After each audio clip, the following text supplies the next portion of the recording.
Guys, welcome back to the channel. स्वागत है सभी लोगों का आज के इस एक और न्यू वीडियो के अंदर। Welcome to Ron's frag YouTube channel. तो कैसे हो सब लोग? एंड इफ तुम कॉमर्स फील्ड से हो या साइंस से भी हो या कोई आर्ट से हो, तो एक ऐसा करियर ऑप्शन है जो ये तीनों स्ट्रीम से तुम चूज कर सकते हो, जिसका नाम है चार्टर्ड अकाउंटेंसी, सीए। तो सीए होता क्या है? सीए बेसिकली क्या काम करता है और सीए कैसे बनते हैं, ये सारी चीज़ों के बारे में इस वीडियो के अंदर मैं तुम लोग को डिटेल में बताने वाला हूँ।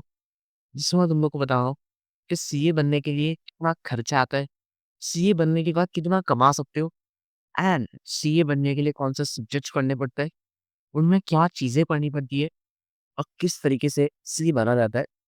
ये मैं तुम लोग को एक मोटा-मोटी बताने वाला हूँ चीज़ें। कैसे बन सकते हो, जैसे रजिस्ट्रेशन होता है, वो सारी चीज़ें इस वीडियो में मैं तुम्हारे साथ डिस्कस करने वाला हूँ अबाउट बीसीए। और सीए जो है, ये कॉमर्स का बच्चा मेनली करता है, वो इसके अंदर अकाउंटेंसी नाम का वो रहा है।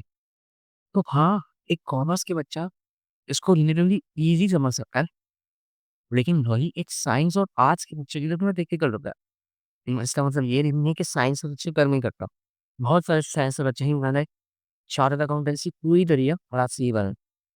तो कैसा होगा सीए? इसके बारे में डिस्कस करेंगे आगे स्टार्ट करेंगे। सबसे पहले तो इस सीए होता क्या है? What is a chartered accountant? देखो, सबसे पहले ना कॉमर्स के अंदर कुछ ही ऐसे हैं जो प्रोफेशनल कोर्सेस हैं और ये उनमें से टॉप पे आता है। सील जो कि है एक प्रोफेशनल क्वालिफिकेशन, एक प्रोफेशनल कोर्स कॉमर्स की फील्ड में। ठीक है? सीए करता क्या? बेसिकली जो कंपनी के फाइनेंसेस होते हैं, उसको मैनेज करने का काम सीए करता है। टैक्स फाइल करने का काम सीए करता है। ऑडिट रिपोर्ट्स, जो कंपनी की ऑडिट रिपोर्ट्स होती है, उसको मैनेज करने का, उसको चेक करने का काम सीए करता है। ऑल्सो सीए कंसल्टेंसी भी करता है। ठीक है? टैक्स को सब बचाना है, ये काम भी सीए करता है। और ऑल्सो सीए बताता है कि भाई, अगर तुम वो बिज़नेस स्टार्ट कर रहे हो, तुम लोग को किस तरह से स्टार्ट करना चाहिए, तुम क्या गलतियाँ कर रहे हो, तुम्हें नहीं करनी चाहिए। ये सारे काम सीए के होते हैं, जो कि पूरे ही काम बताया, इससे ज़्यादा भी काम सीए के होते हैं। ठीक है, चलो अब बात करते हैं बनना किस चाहिए। सबसे पहले तो जिन लोगों को, अगर तुम्हें सिर्फ़ अकाउंटेंसी में नहीं, सिर्फ़ अकाउंट में नहीं, सिर्फ़ अकाउंटिंग में नहीं, तीनों में एक बार डेवलप है। देखो, चार्टर्ड अकाउंटेंसी तुमने नाम पढ़ लिया चार्टर्ड अकाउंटेंसी, तो इसका मतलब ये नहीं है कि जिसको सिर्फ़ और सिर्फ़ अकाउंट्स में इंटरेस्ट है, उन्हें ही करना है। जो लोग ऑडिट में इंटरेस्ट है, ऑडिट ही क्या होता है, ये तुम लोगों को आगे चल के पता चलेगा। जब तुम सीए में पहुँचो, जब पढ़ोगे तब तुम समझ में आएगा कि ऑडिट ही वो भी क्या एक्चुअल में। देखो, फाइनेंसेस, तुमको अगर फाइनेंस का बहुत मतलब पैसे के मामले में तुम्हारा बहुत इंटरेस्ट हो और तुम्हें बिज़नेस के बारे में बहुत इंटरेस्ट है, चार्टर्ड अकाउंटेंसी के अंदर तुम लोग बिज़नेस के बारे में तो पूरा पढ़ते हो, फाइनेंसेस के बारे में पढ़ते हो, ऑडिटिंग के बारे में पढ़ते हो, अकाउंटिंग के बारे में पढ़ते हो, उसके साथ-साथ तुम लॉ के बारे में भी पढ़ते हो। ठीक है? लॉ कौन-सा? बिज़नेस लॉ, जो बिज़नेस से रिलेटेड लॉ आता है, उसके बारे में तुम पढ़ते हो। ठीक है? तो बेसिकली इतनी चीज़ें हैं, बाकी तुम्हारे साथ मेन इम्पोर्टेंट बात क्या है बताऊँ मैं, कि किस तरह से सीए में आ गए। देखो, अगर अभी तुम 11th एंड 12th में हो, तो 12th के बाद तुम लोग सीए परस्यू कर सकते हो। 2 रूट्स होते हैं सीए के परस्यू करने के। एक होता है डायरेक्ट एंट्री रूट और एक होता है फाउंडेशन लेवल का। मतलब कि सीए में 3 लेवल्स होते हैं। कौन-सा वो 3 लेवल है? सबसे पहला foundation level, next intermediate level and third is the final level. ठीक है? ये 3 लेवल्स होते हैं। इसके अंदर अगर तुम 12th पास करने के बाद डायरेक्टली सीए में जाना चाहते हो, तो उसमें तुम्हें फाउंडेशन रूट का यूज़ करना चाहिए, जिसमें तुम्हें फाउंडेशन की एग्ज़ाम देनी पड़ेगी, देन तुम्हें इंटरमीडिएट की एग्ज़ाम देनी पड़ेगी एंड देन तुम्हें फाइनल की एग्ज़ाम देकर दी फिर सीए करनी पड़ेगी। ठीक है? लेकिन अगर तुम फाउंडेशन का रूट यूज़ नहीं कर रहे, तो तुम डायरेक्ट एंट्री से भी एंट्री ले सकते हो। लेकिन उसके लिए तुम्हें 12th के बाद अपनी ग्रेजुएशन कंप्लीट करनी पड़ेगी, जो 3 साल की ग्रेजुएशन होती है। जब होते तो 3 साल की ग्रेजुएशन कंप्लीट करो, उस 3 साल की ग्रेजुएशन कंप्लीट करने के बाद तुम्हें डायरेक्ट एंट्री से सीए में एंट्री मिल सकती है, जिसके अंदर तुम्हारा जो फाउंडेशन लेवल है, वो हट जाए। इंटरमीडिएट एंड फाइनल, ये 2 एग्ज़ाम तुमको देनी पड़ेगी एंड देन डू सीए बस। ठीक है? अपनी यही बात कुछ ज़्यादा बताई गई है। एज लिमिट कुछ नहीं होती है। 18 साल से लेकर के जो उसने 12 कंप्लीट करी होती है, उससे लेकर के कितनी भी एज का मज़दूर होना हो, वो सीए दे सकता है। तो रजिस्ट्रेशन जैसे कोई मैंडेटरी इसमें होती नहीं है, कोई भी एज का पर्सन दे सकता है। क्या सब्जेक्ट्स होते हैं? सब्जेक्ट से बात मत करूँ, तो सिर्फ ये फाउंडेशन होता है, तुम्हारा फाउंडेशन लेवल के बेस। अगर तुम 12th के बाद डायरेक्टली तुम फाउंडेशन रूम से जा रहे हो सीए करने के लिए, तो उसमें तुम्हें 4 सब्जेक्ट्स देने पड़ते हैं। एक होती है अकाउंटिंग, नेक्स्ट होता है बिज़नेस लॉ, ये तुम्हारा एक न्यू सब्जेक्ट होगा। Third is business economics and fourth is quantitative aptitude मतलब कि मैथ्स। इसके अंदर 3 पार्ट होता है, मैथ्स, स्टैट्स एंड एलआर, तो लॉजिकल लिस्ट, जो कि ईज़ी होगा। ठीक है? बिज़नेस लॉ तुम्हारे लिए नया सब्जेक्ट होगा। अगर तुम 11th-12th में विथ मैथ्स आ रहे हो, तुम्हारे लिए फाउंडेशन में क्वांटिटेटिव एप्टीट्यूड बहुत ईज़ी पड़ जाएगा। अगर तुम कॉमर्स विथ मैथ्स करके आए हो, नहीं करके आए हो, उसके बाद तुम क्रैक कर सकते हो। ऐसा कुछ ऐसा बहुत डिफिकल्ट नहीं होता। रिलेटिवली ईज़ी होता है, बस तुम्हें थोड़ी-सी मेहनत एक्स्ट्रा करनी पड़ेगी। ठीक है? बिज़नेस लॉ तुम्हारे लिए एक नया सब्जेक्ट होगा एंड जो अकाउंटिंग है एंड इकोनॉमिक्स, ये तो तुम अगर कॉमर्स फील्ड से हो, तो तुमने पहले ही पूरा पढ़ चुका है 11th-12th के अंदर। बस उसका एक थोड़ा-सा एडवांस लेवल तक चैप्टर्स सारे सेम होंगे। ठीक है? 4 सब्जेक्ट्स होते हैं, basics of accounting and law को। देन जैसे ही तुम अपना फाउंडेशन लेवल कंप्लीट करोगे, फाउंडेशन तुमने कंप्लीट करा, अब तुम आ चुके हो सेकंड स्टेप पे, which is intermediate, CA intermediate. ठीक है? जैसे तुम्हारा फाउंडेशन का पीरियड खत्म होता है, तुम्हें फिर सीए इंटरमीडिएट की एग्ज़ाम देनी पड़ती है। ठीक है? अब सीए इंटरमीडिएट की एग्ज़ाम का 6 पेपर होते हैं कुल मिलाकर के। ये 2 ग्रुप्स में बँटा होता है। ठीक है? Group 1 and group 2। ग्रुप 1 में तुम्हारे 3 सब्जेक्ट्स होते हैं, ग्रुप 2 में तुम्हारे 3 सब्जेक्ट्स होते हैं।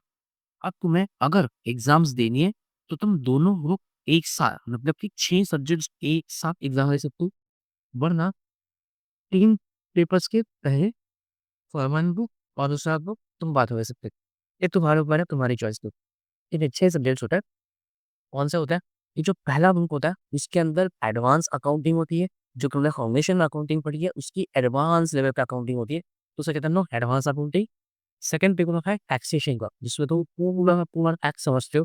थर्ड होता है बिज़नेस कॉर्पोरेट लॉ, ठीक है? Corporate and other law, business law नहीं, बिज़नेस लॉ फाउंडेशन में होता है। उसके बाद इंटर में corporate law and second group जिसमें 3 सब्जेक्ट्स होते हैं, उसमें से 3 सब्जेक्ट्स कौन-सा होता है? एक होता है ऑडिटिंग, कॉस्टिंग एंड एफएमएसए। एफएमएसए का मतलब होता है कि financial management and strategic management. ये सब्जेक्ट्स होते हैं हमारे, 3 सब्जेक्ट्स होते हैं। कौन से? ग्रुप लेवल 2 के अंदर। ठीक है? जैसे ही तुमने इंटरमीडिएट एग्ज़ाम पास कर ली, इंटरमीडिएट एग्ज़ाम पास करने के बाद जब तुम सीए फाइनल में होते हो, तब तुम्हें सीए फाइनल में आने से पहले अपनी आर्टिकलशिप कंप्लीट करनी पड़ती है।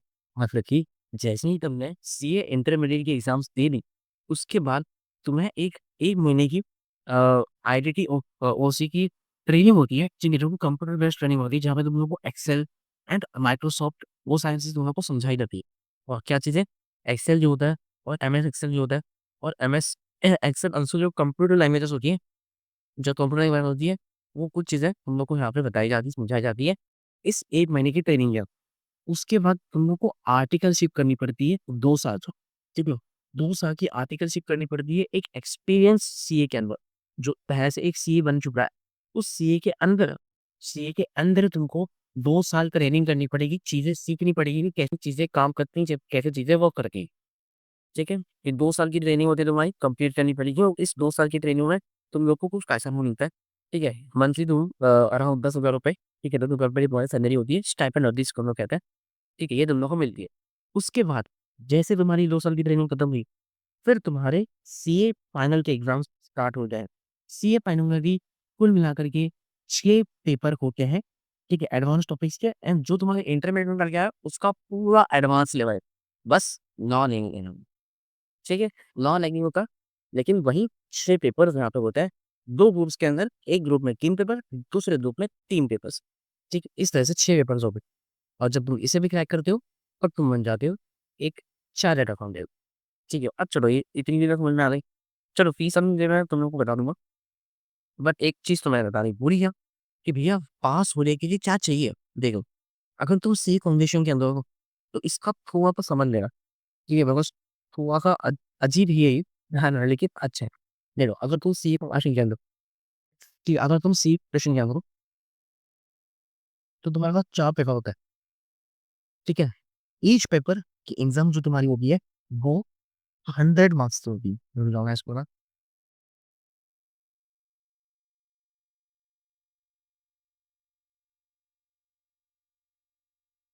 4 पेपर होंगे और चारों पेपर्स क्या होगा स्टेप बाय स्टेप। 100 मार्क्स के हो गए। 100 मार्क के 4 पेपर्स, इसका मतलब क्या होगा? 100 मार्क के 4 पेपर मतलब 400 मार्क की पूरी एग्ज़ाम होती है। ठीक है, 400 मार्क्स होती है। अब जैसे पेपर नंबर 1 है, पेपर नंबर 1, 2, 3 एंड 4, हर कोई है 100 मार्क का, हर कोई है 100 मार्क का। अब इसमें से मार्क्स कितने ऑब्टेन करने में पास होने चाहिए? देखो, सबसे पहले तुम लोग को हर सब्जेक्ट के अंदर 40 प्लस स्कोर करना पड़ेगा। या तो 40 या तो 40 से ज़्यादा मार्क्स अगर तुम्हें पास होना है तो। अगर तुम 40 मार्क्स या 40 से ज़्यादा मार्क्स स्कोर करते हो, तो तुम पास हो जाओगे।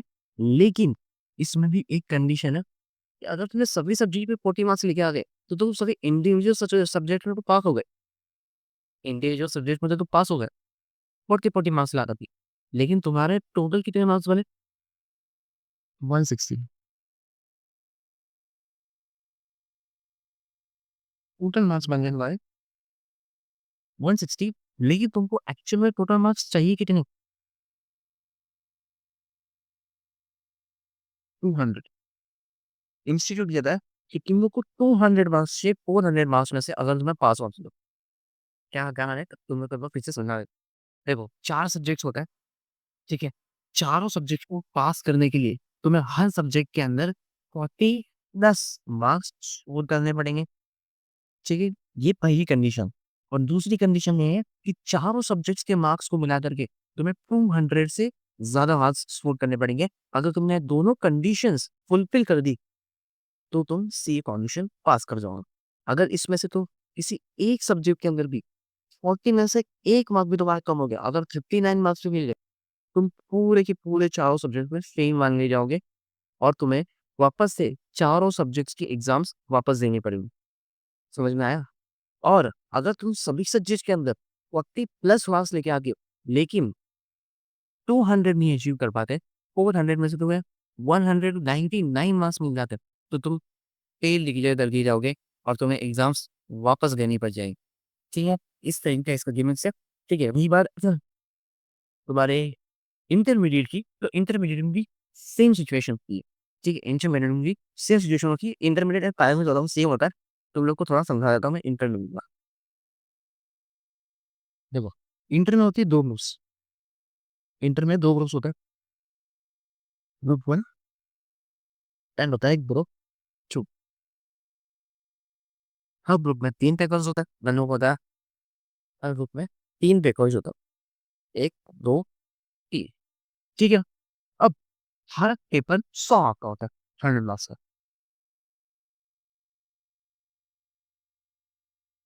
हर एक पेपर 100 मार्क्स।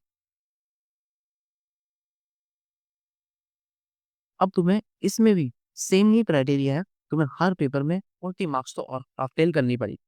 अगर तुम किसी एक सब्जेक्ट में भी 40 से नीचे आ गए, तो तुम फेल डिक्लेयर कर दिए जाओगे, लेकिन सिर्फ़ और सिर्फ़ उसी ग्रुप के लिए, सिर्फ़ और सिर्फ़ उसी ग्रुप के लिए।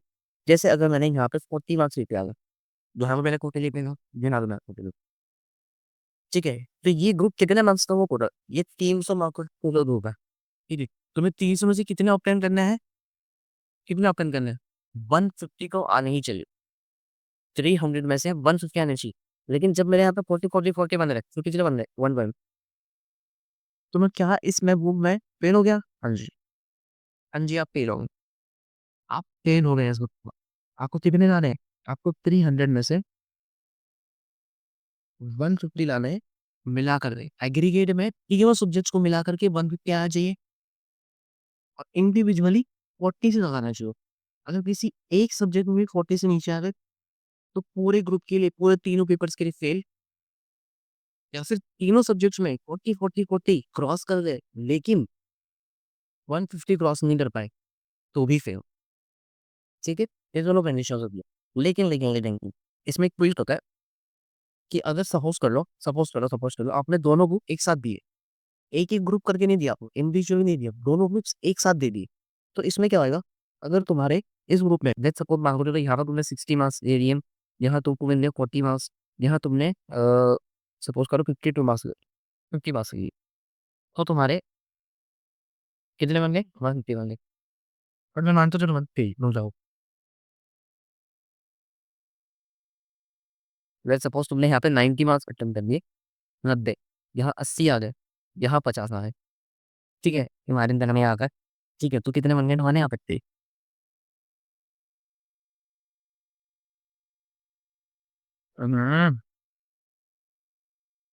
70, 22 बन गए, 220, कितने बने? 220।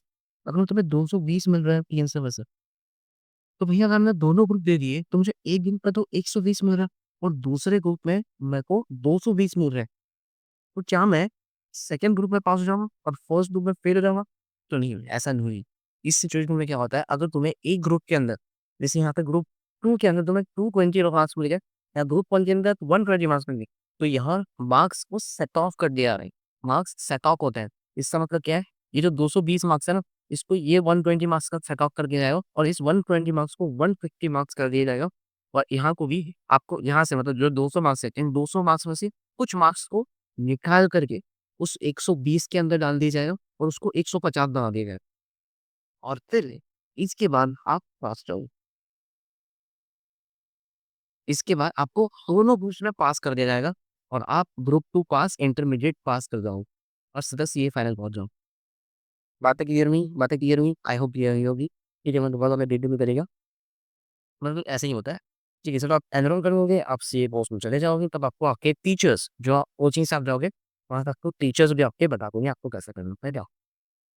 ठीक है, मैंने बहुत डिटेल में आपको समझा हुआ है यहाँ पे। अब बात करें थोड़ी-सी फीस की, तो फीस से बात करूँ, फीस से पहले तुम लोग को बता देता हूँ मैं कि इस एग्ज़ाम को एक ही मात्र बॉडी है, एक मात्र बॉडी है, इंस्टीट्यूशन बॉडी, जो कि इंडिया में कंडक्ट करवाती है, जिसका नाम है ICAI, institute of chartered accountants of India, ICAI नाम की बॉडी है, जो कि इस एग्ज़ाम को कंडक्ट करवाती है। सीए फाइनल, इंटरमीडिएट, फाउंडेशन तीनों लेवल्स को तुमको कंडक्ट करवाया हो। सिंपल आपको जाना है आईसीएआई की वेबसाइट पे, उनकी वेबसाइट पे जाओ, उनकी वेबसाइट पे जाकर आपको रजिस्ट्रेशन करना है। एक नाम आता है उनका वेबसाइट का, उसका नाम है एसएसपी पोर्टल। ठीक है, आपको जाना है एसएसपी पोर्टल आईसीएआई के, वरना आप BOS knowledge portal ICAI search कर सकते हो, वहाँ आपको जाना है और आपको एक न्यू मेंबर करके रजिस्ट्रेशन करना है। सारे डिटेल्स भरनी है, सारे डॉक्यूमेंट्स जैसे डॉक्यूमेंट्स दिए जाए वहाँ पे पूछे गए हैं, आपको उस फॉर्मेट में उतने डॉक्यूमेंट्स आपको सबमिट करने हैं।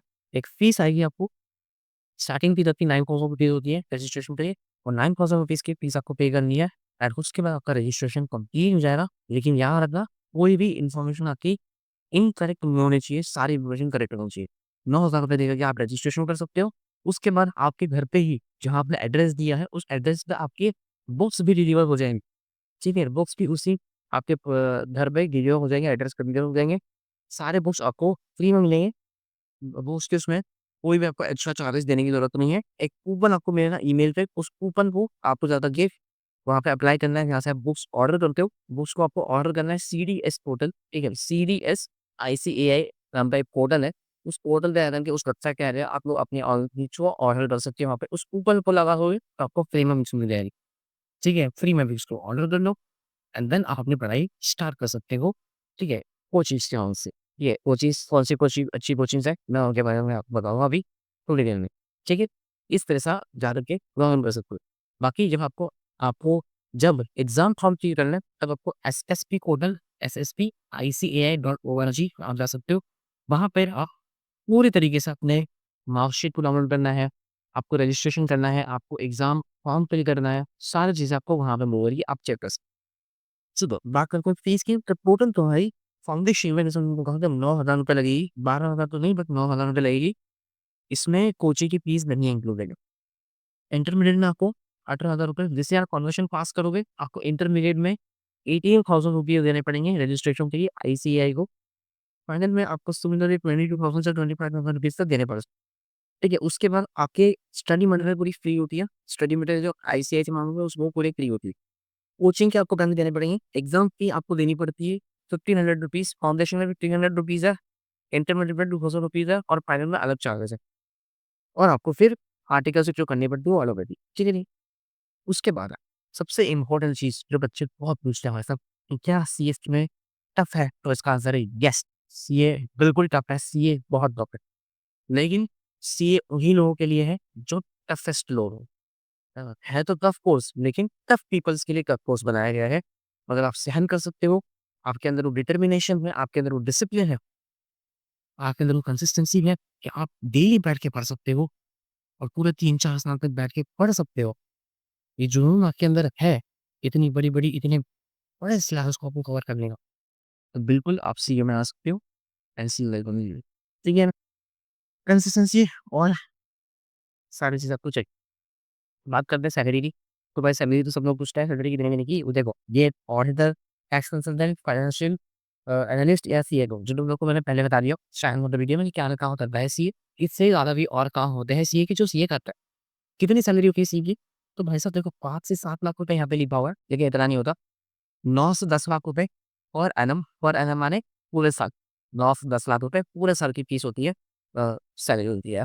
ठीक है, लेकिन लोकेशन सब ये वेरी करती है। अगर आप बेंगलुरु में रहेंगे तो ज़्यादा रहेगी, मुंबई में, टियर 2 सिटीज़ में, अगर आप बिग 4s में जा रहे हैं, बड़ी कंपनीज़ में जा रहे हैं, एमएनसी में जा रहे हैं, बैंक्स में जा रहे हैं, तो वहाँ पे आपको ज़्यादा सैलरी मिल सकती है। ठीक है जी, इसकी ग्लोबल डिमांड है क्या? बिल्कुल ग्लोबल डिमांड है। ठीक है, बिल्कुल ग्लोबल डिमांड है। ग्लोबली भी आप जाके सीए के तौर पे काम कर सकते हो। ठीक है, शायद उतनी डिमांड ना मिले, बिकॉज़ वहाँ पे एसीसीए भी आ जाता है। ठीक है, एसीसीए एक नाम का कोर्स होता है, कौन-सा होता है? मैं तुम लोग को बता दिया होगा। तो एसीसीए नाम का एक कोर्स होता है, उसके जैसे वो एक ग्लोबल सीए है। उसको मैं ग्लोबल सीए कहता हूँ, इसलिए उसकी बहुत ज़्यादा डिमांड है इंडिया में, थोड़ी सी कम। ठीक है, और सीए की डिमांड बाहर थोड़ी कम हो जाती है, इंडिया में बहुत ज़्यादा हाई है, सीए की डिमांड उसके अपेक्षा। ठीक है, आगे बात करते हैं तो कुछ कोचिंग इंस्टीट्यूट्स, इससे भी कई ज़्यादा कोचिंग इंस्टीट्यूट्स हैं, पर मेरे हिसाब से डीवी वर्चुअल्स, आप जाके बिल्कुल उनके यूट्यूब चैनल पे सर्च कर सकते हो, वरना वेबसाइट पर है इनकी, चेक कर सकते हो आप लोग। डीवी वर्चुअल्स के कोर्सेज़, उनके फीचर्स बहुत अच्छे हैं। एक कपरूम अकेडमी है, इनकी ऑफलाइन भी कोचिंग चलती है, ऑनलाइन भी चलती है।